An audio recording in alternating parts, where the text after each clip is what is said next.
amigos da JPTV e do portal JP News no ar, mais uma edição do Estúdio Aberto. Clarice Almeida ao meu lado. Tudo bom, Clarice? Tudo bem, Adriano. Bom dia. Tudo bom, bom dia. Temperatura nesse momento 16 graus para quem ouve a gente ao vivo. Hoje é quarta-feira, são 11 horas e 31 minutos. A gente continua aqui com as informações do Estúdio Aberto. A primeira delas diz que ex-funcionária da Biblioteca Pública Municipal Hélio Alves de Oliveira lamenta a atual situação da entidade. Foi uma entrevista concedida por Sondi Lutz da Silva, ex-funcionária da biblioteca, né? E dentro daquele rol de matérias que a gente está fazendo, né, Clarice? Exatamente, essas matérias todas que visam mostrar a importância da biblioteca mais próxima da comunidade, né? Ou seja, aqui no centro da cidade, ela que atualmente, há quase já 700 dias, né, praticamente, está lá junto ao Parque Centenário. E ouvimos diversas pessoas que têm algum envolvimento com a biblioteca, que tiveram a participação dos livros da biblioteca em sua formação e que também acreditam, né, que o local da biblioteca é no centro, mas o projeto que prevê a reforma, né, a obra está parado. A prefeitura pretende fazer uma nova licitação, mas por enquanto a gente ainda não tem novidades sobre esse processo, né? E enquanto isso, o prédio aqui na rua Capitão Cruz segue fechado e algumas pessoas se deslocam até o Parque Centenário para utilizar o acervo, mas não são todas que têm acesso, né? E eu conversava com a diretora, a atual diretora da biblioteca, e ela me falava que uma das alternativas tem sido a biblioteca da Timbaúva, onde funciona também um telecentro. Então, apesar de não ter a grande quantidade de livros que tem na biblioteca do Centenário, né, lá as pessoas também encontram alguns livros, cerca de 250 livros já estão disponíveis lá. Então, muitas vezes, quem quer fazer uma leitura acaba procurando a biblioteca da Timbaúva, lá próximo ao Grêmio Gaúcho. Mas a gente sabe que não é suficiente para atender a toda a população, né? E principalmente o pessoal que mora nos bairros afastados da Timbaúva, né? Então, realmente existe essa importância de se valorizar a biblioteca, seu acervo e a sua localização no centro da cidade. Muito bem. Continuamos com mais informações aqui do Grupo Progresso de Comunicação. De hoje até a próxima sexta-feira, os alunos das escolas de Montenegro terão acesso ao trabalho que vem sendo desenvolvido pela concessionária de energia AS Sul. A iniciativa faz parte do programa de eficiência energética da empresa. Exatamente, Adriano. São ações que visam conscientizar, né, a garotada sobre o uso consciente dos recursos naturais, sobre a valorização da água, da energia, os resíduos, a mobilidade urbana. Enfim, são vários temas envolvidos nesse projeto, né, que as crianças estão tendo oportunidade de se aprofundar um pouquinho mais. Essa iniciativa está acontecendo lá no ginásio do Azulão, no Parque Centenário, onde foi montada uma estrutura bem legal, bem interessante, para ensinar de forma lúdica, né, a como ter cuidado com o planeta. Através de um circuito, as crianças vão se revezando lá nas diversas atividades que tem, inclusive uma pecinha de teatro, né? Uma pequena peça de teatro ajuda a contar um pouco sobre a história da mobilidade e tá bastante interessante o programa. Essa já é a segunda etapa, né? Montenegro teve sorte de ser contemplado pela segunda vez, porque esse projeto ele não cai sempre nas mesmas cidades. É um projeto itinerante, são sorteados os municípios e Montenegro participou da primeira vez e agora participa de novo, então. E alunos de diversas escolas vão participar até sexta-feira dessas ações e juntamente com os professores, né, que queiram dar uma recapitulada sobre o assunto. Lembrando que continuam abertas as inscrições para o terceiro Festival Raízes da Canção, que é o festival nativista, que acontece em 2 etapas em Montenegro, no dia 18 de setembro, e em São Sebastião do Caí, no dia 12 de setembro. O regulamento e a ficha de inscrição estão aqui no portal JP News. Olha só, escolas de Montenegro recebem prêmio por projetos ambientais. A notícia está aqui completa no portal JP News. Diz que 3 escolas municipais ganharam troféus na 4ª edição do concurso Ciclo Verde. promovido pela empresa alemã Alexis, em parceria com a Prefeitura de Montenegro, através da Secretaria Municipal de Educação e Cultura e Meio Ambiente. Em primeiro lugar, ficou a escola Pedro João Miller, com o projeto Estação Ambiental João de Barro. Segundo, a escola Dr. Walter Bellen, com redemoinhos de água. Em terceiro, a escola Henrique Pedro Zimmermann, com o projeto Papel, Plástico, Lata, Papelão. Nosso lixo em transformação. A matéria completa está aqui no JP News, né, Clarice? As escolas estão investindo cada vez mais na educação ambiental e as empresas têm contribuído com isso também, né? Assim como esta empresa também, a Momentive, né, volta e meia oportuniza algum projeto voltado ao meio ambiente, e as escolas estão aderindo e está dando resultado, né? A criançada aprende e gosta do que está fazendo, né? E sempre acaba levando para casa um pouco desse conhecimento para aplicar no seu dia a dia, questões sobre sustentabilidade, né?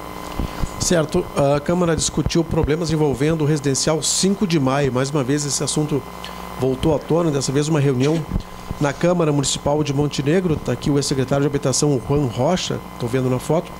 Também alguns moradores dizendo que há vários problemas no local, né?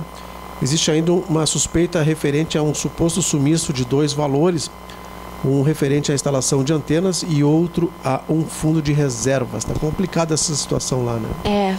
Realmente a reunião teve mais de 2 horas de duração e os moradores não paravam de apresentar problemas, né?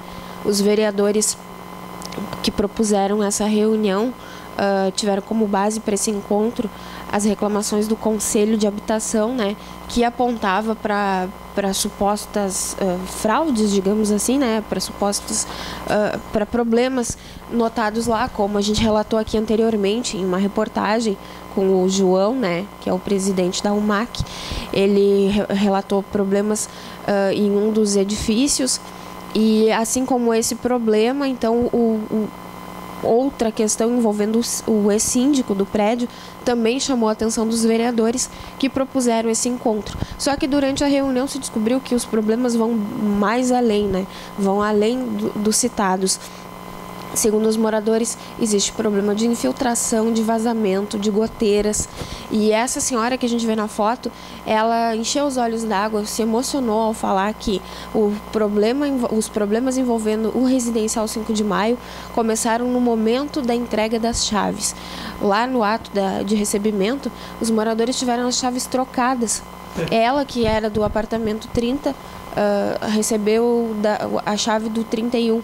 Então houve uma confusão ali para destrocar essas chaves. E quem entregou essas chaves foi um funcionário da Secretaria de Habitação, mas que, segundo o cargo que ele ocupava, né, não incluía essa tarefa a ele. Deveria ter sido feito por outra pessoa, segundo a vereadora Rose Almeida. Mas o Juan Rocha, né, que na época era secretário de Habitação e esteve na reunião, deixou claro que não houve nada de errado, que o funcionário poderia sim ter feito a entrega das chaves. Mas o problema envolvendo esse funcionário, que a gente não vai citar o nome nesse momento, né, porque a gente ainda não ouviu ele mais tarde se ofereceu para ser síndico do prédio. E ele ocupava um cargo na prefeitura nessa época, né, junto à secretaria. Então isso causou uma certa polêmica, que foi cobrado mais tarde pelo Conselho de Habitação também. Mas, segundo o Juan, logo na sequência, esse fator somado a outros levaram à exoneração do cargo desse cidadão. Mas também, como zelador, né, como síndico, ele não teve muito sucesso, porque ocorreram algumas situações lá que acabaram criando um atrito, né, com os moradores. Inclusive, eles dizem que as contas não foram apresentadas, que estão com contas em atraso e que isso seria responsabilidade, então, do síndico. Então, existe toda essa cobrança, né? Existe também a questão da avaliação dos imóveis, né? Da checagem que é feita antes que os cidadãos se mudem para lá, né? Que não contou com a presença de nenhum técnico. Os imóveis foram entregues sem uma vistoria. A palavra certa é vistoria de um técnico. Segundo o secretário Juan, a Caixa Econômica Federal havia fornecido alguns formulários, né? Todos os apartamentos tiveram formulários a serem preenchidos e não necessitaria então de um técnico a partir do momento do preenchimento daquele laudo. Mas todas essas situações vão ser averiguadas. Os vereadores pretendem ir até o residencial para constatar de perto, né, o tamanho do problema e posteriormente então chamar para uma reunião as outras entidades, né, a construtora, a entidade financiadora, né, financeira, e também essa pessoa então que ocupou o cargo de síndico lá no local.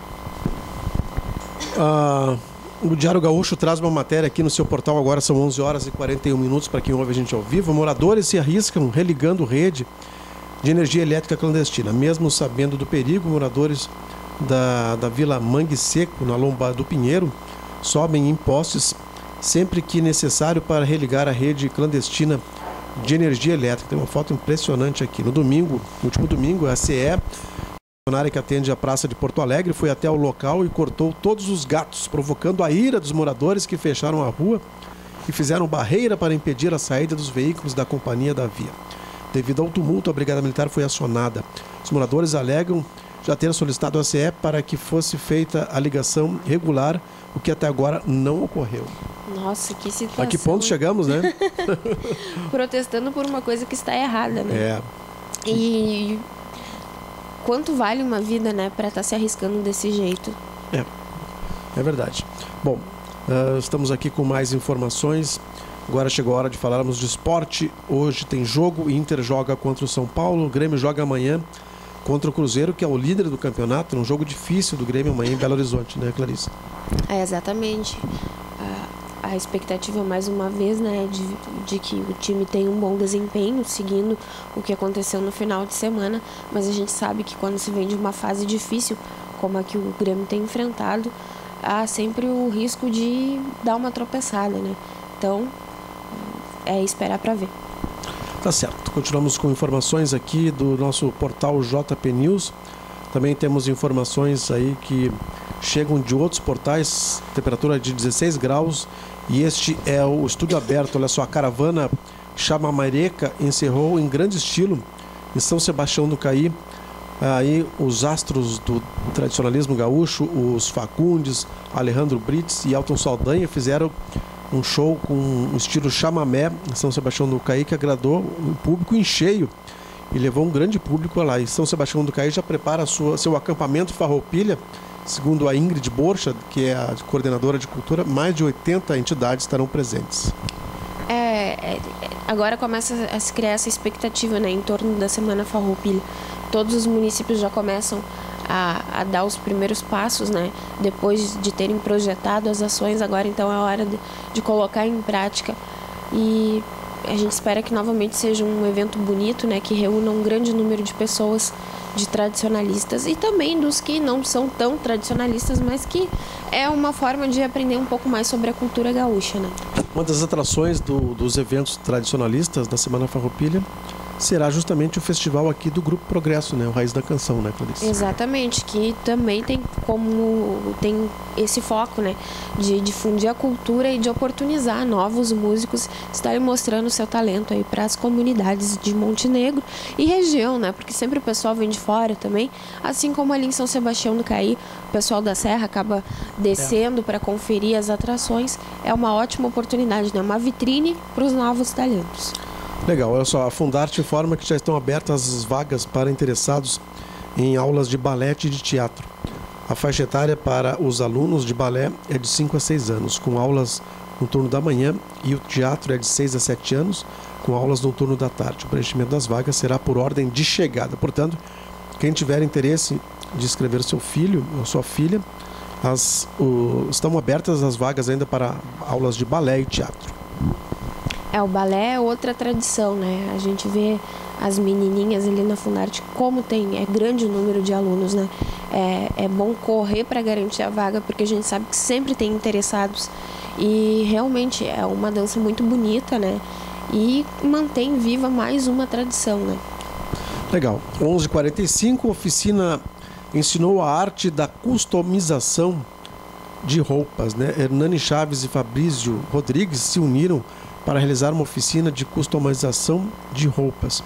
O trabalho ocorreu na tarde dessa terça-feira, na semana passada, integrando a exposição Ocupação Galeria Atelier Casa Vitrine de Fabrício, na Galeria Arte de Luigi Schwambach, lá na Fundarte. Fabrício está trabalhando na confecção de um figurino para uma apresentação de dança que será realizado na capital do estado e aproveitou a oficina para transformar roupas do cotidiano em algo único. Que bacana isso. Exatamente, ele teve a participação de várias moças, senhoras, enfim, teve um público bem variado, né, que ajudou a confeccionar não, eles pegavam roupas, né, e acessórios, brilhos, enfim, e realmente customizavam, né, transformavam aquela peça em algo único, ficou muito interessante. E ele contou com a parceria, então, do amigo, né, que faz estampas em roupas, estampas exclusivas também, muito bacana.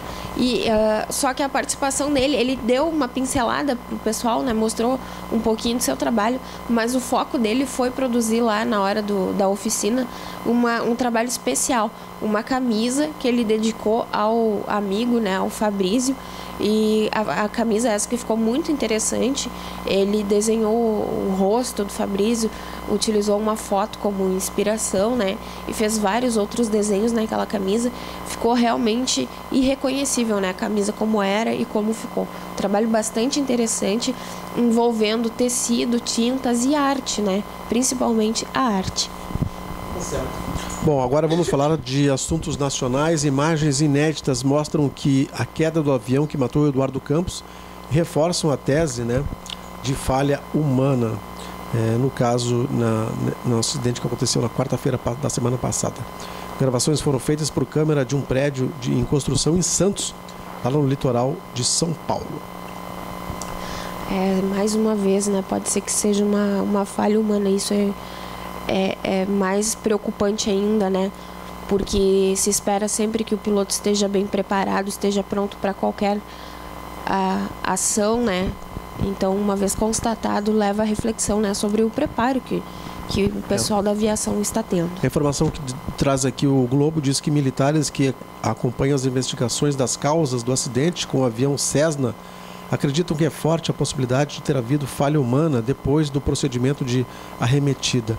O entendimento é que o piloto, ao desistir do pouso, pode ter tentado se manter em condições visuais com a pista e fez uma curva mais acentuada do que deveria. Segundo militares, a manobra pode ter levado o avião a perder sustentação e mesmo com as turbinas ao máximo não haveria como o piloto controlar a aeronave. Durante o procedimento, o piloto pode ter perdido sua total concentração na arremetida por instrumentos, desviando sua atenção para fora da aeronave. Com isso, pode ter sido levado a uma situação de desorientação espacial, o que explicaria a curva fora do previsto e a consequente perda de sustentação resultante na forte colisão com o solo. E ainda sobre esse assunto, né, continuam ainda as especulações em relação aos novos indicados pelo PSB.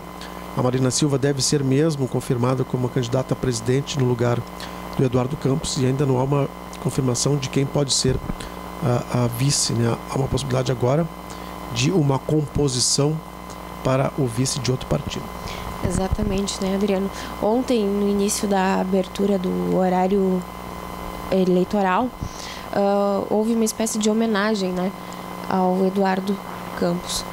E foi um momento bastante bonito, né? É lamentável essa perda para o país.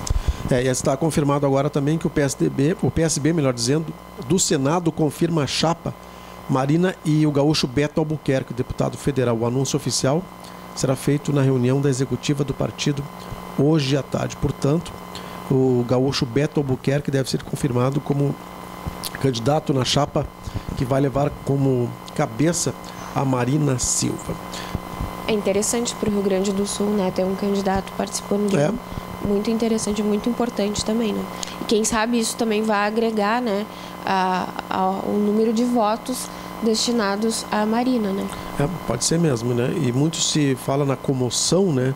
E, em função de que uma pesquisa feita recentemente pela Datafolha mostra, ou melhor, pelo Datafolha, mostra que Marina Silva, chegando ao segundo turno, venceria Dilma Rousseff, né? Muito em função dessa comoção que existe, né? Em função da morte de Eduardo Campos, e as pessoas estão mais propensas a votar no PSB, né? Exatamente, cenário que mudou, né? Não era esse o cenário registrado antes do acidente e após o acidente, então se vê isso, né? Se vê essa disputa entre Dilma e Marina. Certo. Clarice, fala um pouquinho mais pra gente sobre esse livro que conta a história da chegada dos primeiros alemães à região. Essa produção vem lá de Maratá, né? É um dos destaques aqui do portal JP News. Isso mesmo, Adriano. Esse livro é muito interessante, o título dele é Primórdios. Ele fala sobre o início da colonização alemã aqui em 3 regiões do Vale do Caí, em 3 municípios, né, localidades do Vale do Caí. E ele é baseado em relatos de livros antigos, de um livro da época, um livro não, uma espécie de caderno da época, né, onde foi contado tudo, é detalhado tudo o que acontecia naquela época, situações como, por exemplo, epidemia de coqueluche, o que acontecia nas famílias, enfim, são relatos detalhados, né, sobre como era naquela época da colonização, né, e é um trabalho bastante minucioso, né, detalhista, feito então pelo, me fugiu o nome do escritor agora, O escritor de Maratá, que é destaque aqui no nosso grupo Progresso de Comunicação. Ele vai estar também aqui no Jornal Progresso, na edição desta semana, o Bernardo Schneider, né? Exatamente, Bernardo Schneider, ele que tem um grande conhecimento sobre história, então reuniu relatos, né? Reuniu essas informações para transformar em livro. O livro já está disponível para venda. A gente também já está com ele em vídeo, né? Com o depoimento do Bernardo em vídeo disponível na JPTV. E amanhã, então, trazendo no jornal impresso. Amanhã não, na sexta. É na sexta-feira. Um trabalho legal que ele fez, né? De recomposição de escritos aí de pastores. Os primeiros pastores que chegaram aqui na colonização alemã no século XIX, por volta de 1885, 1886, que chegaram aqui à região do Vale do Rio Caí, e ele fez um trabalho de pesquisa, né? Exatamente. É muito interessante porque esse trabalho estava todo escrito em alemão. E ele teve o trabalho, né, de traduzir. Imagina fazer toda a leitura e depois compor o trabalho dele. Mas essa obra não para por aí. Vem um segundo livro, que ele já está trabalhando, mas que ainda não tem data para ser lançado, que também, né, que dá seguimento. Porque, imagina, são mais de 600 páginas contando a história daquela época. Então não caberia tudo num livro, ou então seria um livro muito grande, né? É legal. A gente destaca também aqui a matéria que está no portal JP News, já saiu no Jornal Progresso também.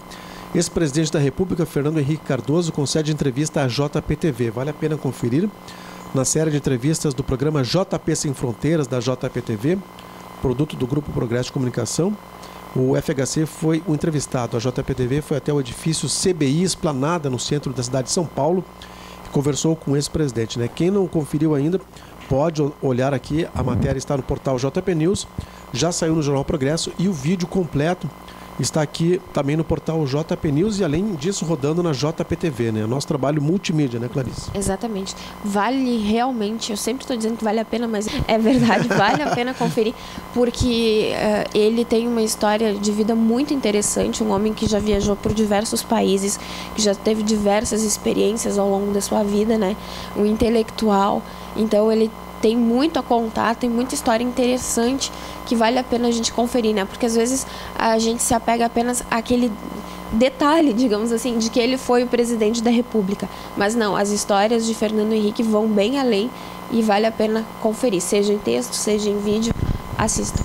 Ok, nos próximos dias com certeza estaremos divulgando, né, Clarice? Agora são 11 horas e 55 minutos para quem ouve a gente ao vivo, a programação do desfile de 7 de setembro, né? Que terá 2 versões esse ano, uma no centro da cidade e outra na Timbaúva. Só que houve algumas controvérsias, né? Primeiramente, esse desfile foi deslocado para outra rua, para Olavo Bilac, para outra, Capitão Cruz, né? Capitão Cruz, exatamente. Depois voltou, no outro dia voltou para Ramiro Barcelos, E há uma perspectiva que o ano que vem tenhamos mudanças maiores ainda, em 2015. Né? Pois é, Adriano. O objetivo da administração era fazer essa mudança já a partir de agora, né? Era oferecer apenas um desfile que seria realizado neste ano aqui no centro e em 2015 na Timbaúva, fazendo um revezamento, né? Só que parece que algumas pessoas não gostaram, alguns pais, alguns representantes de escola, devido ao deslocamento, né? As pessoas não querem trazer os alunos lá da Timbaúva para o centro e vice-versa, né? Bairro São João, enfim. Então a administração optou por deixar como estava. Será realizado o desfile na Timbaúva no período da manhã e à tarde, então, aqui no centro, lá na Timbaúva, com os bairros que compõem, né, a grande Timbaúva, São Paulo, São Pedro, Senai, enfim. E no período da tarde, então, com os bairros aqui mais próximos do centro da cidade. O objetivo de fazer o desfile na rua Capitão Cruz era justamente o de dar mais espaço, né, já que seria um número maior de pessoas que viriam até o centro para conferir. Mas, como se optou então por continuar com essa divisão, por fazer 2 desfiles, se voltou para Ramiro Barcelos, né, onde sempre aconteceu nos anos anteriores. Né? E essa reação foi bem rápida, que de um dia para o outro foi mudada. Exatamente, né? A gente postou na manhã de um dia e aí na manhã do outro dia já foi tomada uma outra decisão. Realmente foi rápida, porque a reclamação também foi rápida. Né? As pessoas não concordaram. Clarice, ficamos por aqui com o nosso estúdio aberto. Obrigado pela participação. Bom dia. Fique agora com a boa música da RPM Rádio, para quem, logicamente, está ouvindo a gente ao vivo.